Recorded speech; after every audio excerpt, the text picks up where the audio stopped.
Tommy DeVito will lead the 5-8 Giants into a critical playoff matchup against the 6-7 Saints in the house that Archie built in New Orleans on Sunday. Good morning and welcome back to Just Giants with Grump and the Cranky Fan, the best damn podcast for the best damn football team. I'm your host, the Football Grump. Cranky Fan did not practice this week with an illness and is out for today's episode. Thanks for tuning into the show. It's a Friday morning podcast. This is me in the morning drinking coffee. I'm glad you guys are here, and I'm really excited for this Sunday's game.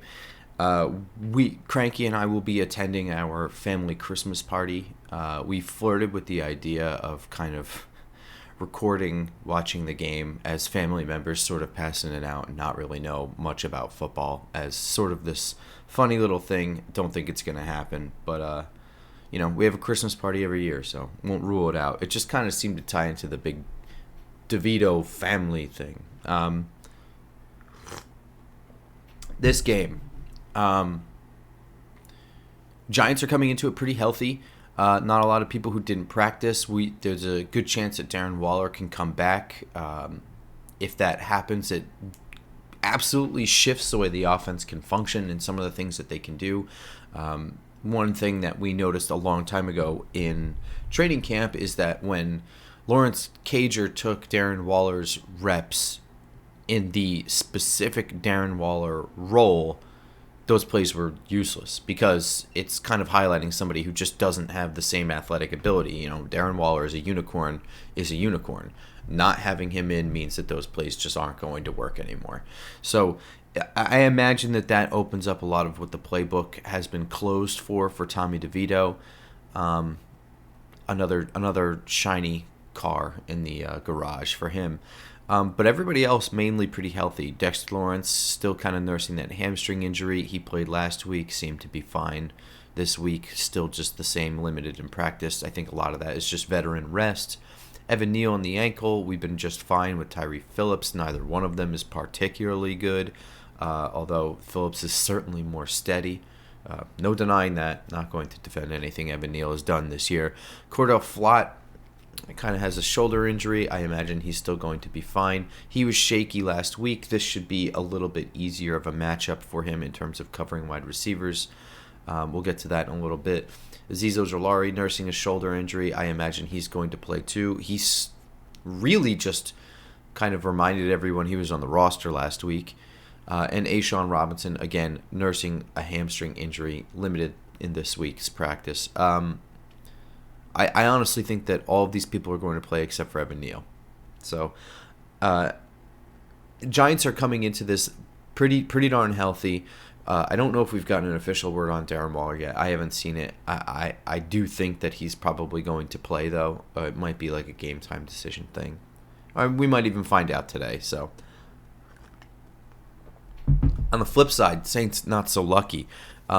Big time Chris Olave has not practiced this week with an ankle injury. I don't know if he's going to be out, but if he is out, that is game-changing for the Giants, which just makes this whole meme of a season even funnier.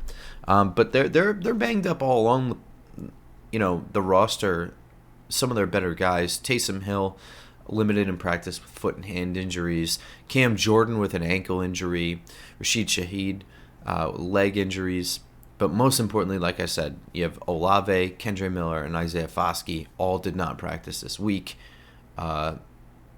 Saints, far more banged up than us. They've been not that great this year. Like I said, 6-7. The Derek Carr thing, a lot of the fans have turned on Derek Carr.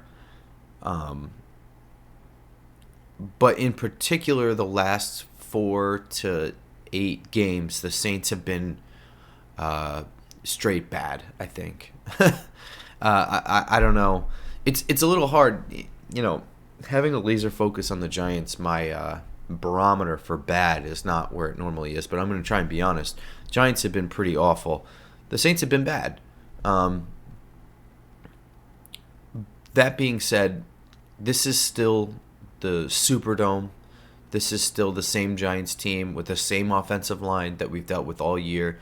Saquon Barkley has been neutralized because we have had such a anemic passing attack. This is not going to be an easy game. I don't think. Well, I mean, let's be serious. There are no easy games left. There weren't any easy games to start.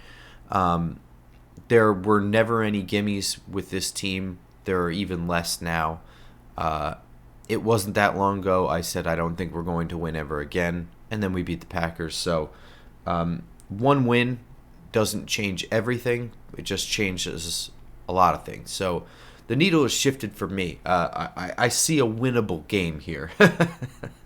I don't think that that's going to surprise Giants fans, though. I think that if you watched last week's game, it is easy to become hopeful, but it wouldn't be. Tommy DeVito showed things that we hadn't seen yet, and I think, in my opinion, it has a lot to do with what the Packers did. It has a lot to do with him getting continued practice reps. I think that getting practice reps throughout the week made him perform the way he performed in that game.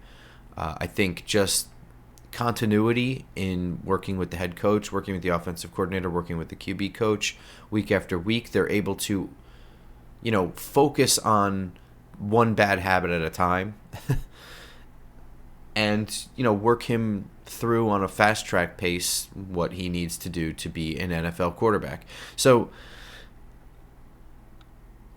I do think that this week is going to be a little bit more difficult for Tommy DeVito and the Giants' passing game. Probably the running game will be just as bad or difficult as it was last week, but I just don't expect the Saints to lay back in their defensive scheme the way that Green Bay did. Green Bay seemed to be very content in forcing Tommy DeVito to complete pass after pass after pass and string together long drives. And I don't really. I guess I understand that defensive approach, right? New England kind of got burned, putting pressure on because he was able to launch passes here and there, and when he wasn't taking a sack, he would have 4 or 5 long balls. It was enough to win that game. But really, I think if Green Bay had had that defensive approach, it would have been a lot harder for the Giants to score the requisite points to offset Green Bay's offense. New England was operating with a different situation in that their offense stinks, and they're playing up against a really good defense that the Giants have. Packers' offense doesn't stink. It is not horrendous the way that New England's is.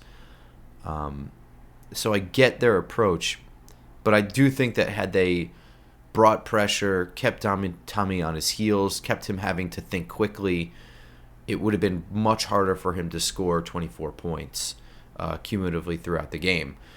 I do think he would have taken a sack.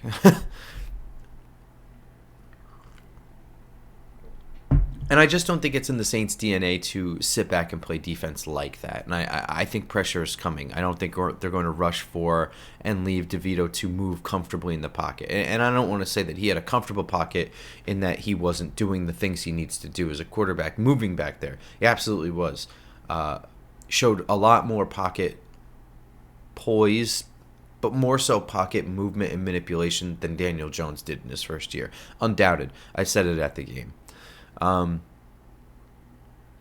The good thing is, so I think that the Saints are going to force Tommy to make quick and smart decisions when throwing the ball.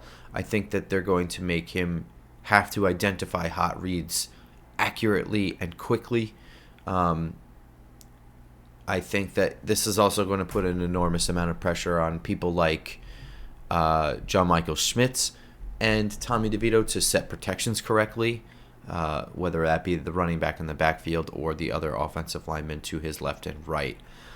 So I just think that bringing pressure puts a lot more pressure pre-snap on a young offense, and particularly a young team.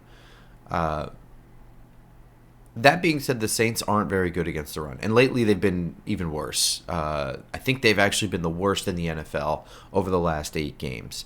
They've been averaging something like 150 yards per game on the ground. That's pathetic. I have to think that they'll be looking to crash down on the run. This is what's interesting is that Tommy DeVito having the game he had last week where yes, there was some run game in there, but most of our running game was, uh, there was an end of the game kind of cover zero or cover one look that Barkley broke a tackle and ended up fumbling, whatever. But like there was that sort of end of game, Barkley chunks being ripped off. There was 71 yards on the ground from Tommy DeVito himself. I think in general the Packers were able to stifle our run game on Monday night. And Tommy DeVito was able to pivot and make things work with the passing game. I wonder, Green Bay seemed to be content with only rushing 4 and dropping into coverage and passing downs, but keying in on stopping the run. I wonder what the Saints' focus is going to be. Is it going to be bringing pressure to throw Tommy DeVito's passing game off? Or are they going to focus on their awful run defense? Those aren't really the same things. Like you can't really kill two birds with one stone, even though it sounds like you could just put like 8 guys up at the line of scrimmage and it's all the same. So it's going to be really curious, and I think that it's going to hinge very much on Giants coaching, just like every game for the rest of the year. It's going to hinge a lot on Giants coaching to recognize what's being done on defense and adjust quickly. It's not something that I think they've been very good at since this regime took over. It seems like a lot of our adjustments happen at halftime, even when it's pretty clear what the other team is doing long before that. If you have something like 3 and outs in a row and your defense is playing well, you might still be in the first quarter at that point. So that's now you're on your 4th drive. If you're sensing a pattern by drive 4, there's no need to wait until the 3rd quarter to react to it. So I'm really interested to see what New Orleans tries to do. I have to think that they will still be worried about Saquon Barkley first and foremost and a run game. I have to think that they'll be worried enough to keep a spy or somebody in there for Tommy DeVito. I think 71 yards on the ground last week. He really was the difference in keeping drives alive and moving the chains, just taking what the defense was giving him. And I just think that it is the easiest thing in the world to make the decision to run if that's what the defense is giving you. It's like, if that's what the defense is giving you, it may not be the best choice. You might have somebody open down the field, but it's almost never not a good choice. You know what I mean? It's like it's always a good choice if the defense is giving it to you. If it's 3rd and 5 and the defense is giving it to you, it's a pretty good chance you're going to get 5.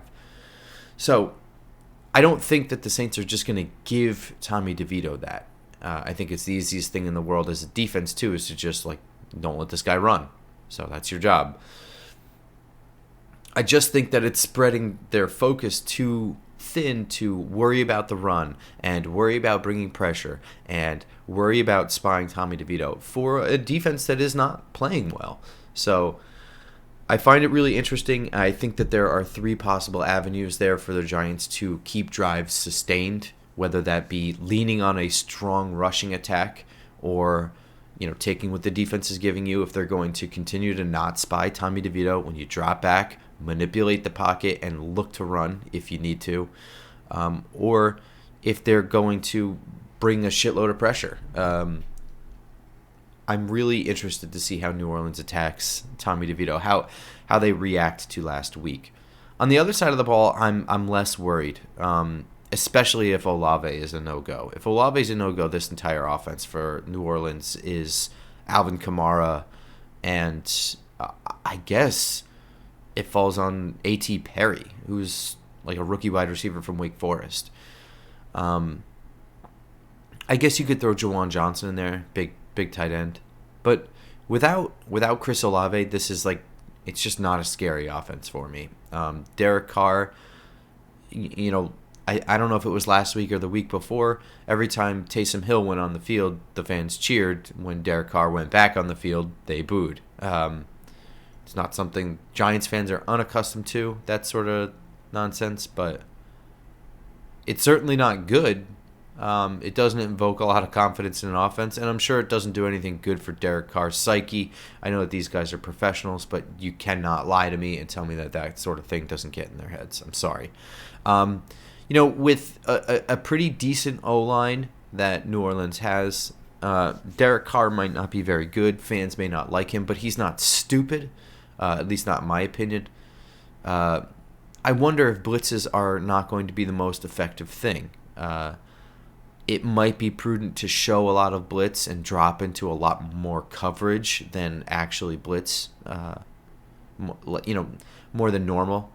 I do think that Alvin Kamara is going to be a big part of this offense, whether it's a focus for New Orleans or not. I just think in general he's a difference maker. He's a lot of fun to watch. And it's going to take some really patient and disciplined linebacker play. He likes to jump around, make people miss. Thankfully, linebacker play has been outstanding this year from both linebackers. Micah McFadden is playing incredibly, and Bobby Okereke seemed to be just the type of linebacker that's been missing from this organization since like Michael Boley or before that Antonio Pierce, who just coached a team to 60 points last night. Derek Carr can be baited into some really stupid throws. I said he wasn't stupid, but really what I meant was he's going to work the film room. He's going to understand tendencies and probably going to be able to identify a lot of the blitz packages that we bring. In that regard, he's not stupid. I do think he can be baited into stupid throws. I think that that's sort of a Wink specialty. I think that, I don't know if Jordan Love was baited into a couple of stupid throws on Monday or if he just made them. But again, confusion is confusion and stupidity comes from confusion. So that's all part of the greater Wink philosophy, I guess. Identity. Most importantly, and it's something that's been an on and off point for the Giants all year, strong tackling. I don't care if it's Alvin Kamara and his shiftiness, or if it's Juwan Johnson and his big body, or if it's just sacking the quarterback. I don't care. The tackling has been bad. It wasn't good last week either. Down around the line of scrimmage, pretty good. But downfield, we had some awful tackling from secondary guys with Xavier McKinney, Cordell Flott, even Deonte Banks.